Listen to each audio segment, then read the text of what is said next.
इंस्टाग्रामवरील story दुसऱ्याला share केल्याचा जाब विचारणाऱ्या तरुणाला 10 ते 15 जणांनी जबर मारहाण केल्याची घटना 7 डिसेंबर 2024 रोजी शनिवारी घडली। त्यामुळे नाशिक जिल्ह्याच्या पिंपळगाव बसवंतमध्ये तणावाचे वातावरण निर्माण झाले होते।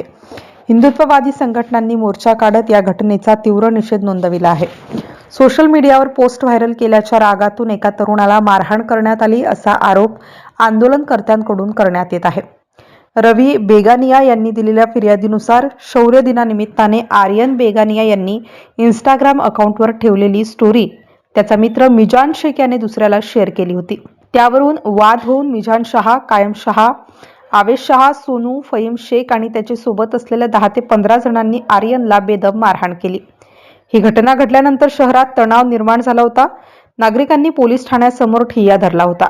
रात्री उशिरापर्यंत गुन्हे दाखल करण्याचे काम सुरू होते। दरम्यान रात्री उशिरा गुन्हा दाखल झाल्यानंतर 6 जणांना पोलिसांनी ताब्यात घेतले। मात्र या घटनेचे पडसाद मोठ्या प्रमाणात उमटले।